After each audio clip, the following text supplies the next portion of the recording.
काल आपण 4 मुक्ती पाहिल्या. पुढे परमपूज्य मामा माऊली पुढील प्रवचनात सांगतात की देवाचे द्वारी उभा क्षणभरी या अभंगात प्रथम कडव्याच्या प्रथम चरणात माऊली देवाच्या द्वारात उभा राहताच चारही मुक्ती मिळतात असे म्हणून सांगतात. तर दुसऱ्या चरणात सांगतात की हरिमुखे म्हणा, हरिमुखे म्हणा, पुण्याची गणना कोण करे. हरीचे नाम, भगवंताचे नाम जर मुखाने घ्यायचे झाले तर ते मुख कोणते? कारण वैखरीने नाम घेतले तर तेही योग्य नव्हे. यावर श्री कबीर म्हणतात की राम नाम सब कोई कहे, ठग ठाकुर और चोर, जिस नाम से ध्रुव प्रहलाद तरे, यह नाम कुछ और. आणखी असं म्हणतात की माला तो कर में फिरे, जीवा फिरे मुख माही, मनुआ तो दत्त दिस फिरे, यह तो सुमिरन नाही. यासाठीच संत महात्मे सांगतात की वैखरीने जे नाम घेतले जाते त्याचा उपयोग केवळ पाप जाण्यासाठीच होतो, पण मोक्ष प्राप्ती करता नाही. अजित नाम वदो भलैया मिसे, सहज पातक भस्म करीतसे. कारण स्थूल, सूक्ष्म कारण व महाकारण असे 4 व्यष्टींचे देह व शिवाय समष्टीचे 4 असे 8 देह आहेत. आता व्यष्टीचे 4 देह आहेत म्हणजेच 4 वाणी आल्यात. यात स्थूल देहाची वैखरी ही वाणी आहे. या वैखरीने नाम उच्चारले असता पापक्षय होतो. मात्र वैखरीच नाम घ्यावे लागते. तिच्यात नाम आपोआप होऊ शकत नाही. तिच्या पुढे मध्यमा वाणी आहे. तिचे 2 प्रकार आहेत.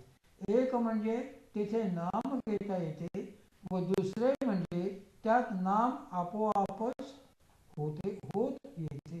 ज्यावेळी आपण मध्यमेने नाम घेतो त्यावेळी पुण्याचा साठा तयार होतो. यावरूनच माऊली हरिमुखे म्हणा, हरिमुखे म्हणा असे लिहितात. त्यामुळे पुण्य तयार होईल. ते इतके होईल की त्याची गणना कोणासही करता येणार नाही. परंतु या पुण्याईमुळे जन्ममृत्यूचा फेरा सुटेल असे नाही. म्हणून अगोदर मध्यमेने नाम घ्यावे व पुढे पुढे ते आपोआप कसे होईल हे पाहावे. म्हणजेच नामाचा आठव सतत होईल. श्री संत एकनाथ महाराज म्हणतात त्याप्रमाणे नाम आठविता कंठी, पुढे उभा जगजेठी असे होईल. मध्यमेत नामाचा आठव म्हणजे स्मरण होऊ लागले की जगजेठी सगुणरूपात पुढे उभा राहील. कारण मध्यमेनंतरची पश्चंती वाणी ही दर्शनाकरता प्रसिद्ध आहे. ती भगवंताच्या सगुण रूपाचे दर्शन घडवू शकते. याचा अर्थ मध्यमेत नाम होऊ लागले की पश्चंती वाणी आपोआपच प्रगट होते व त्यात भगवंताची सगुण दर्शन होते. पश्चंती पुढे परावाणी आहे. त्यात निर्गुण स्वरूपाची अनुभूती येते.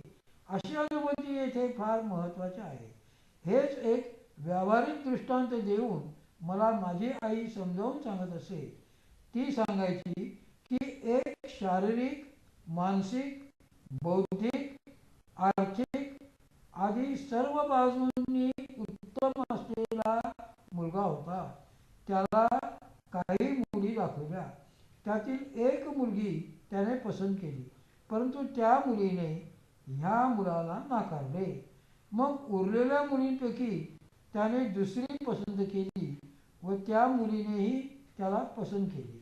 त्यामुळे त्या दोघांचे लग्न ठरले. लग्न होईपर्यंत जरी ती दोघे एकमेकांवर प्रेम करीत होती तरी त्यांना खऱ्या प्रेमाचा अनुभव येत नव्हता.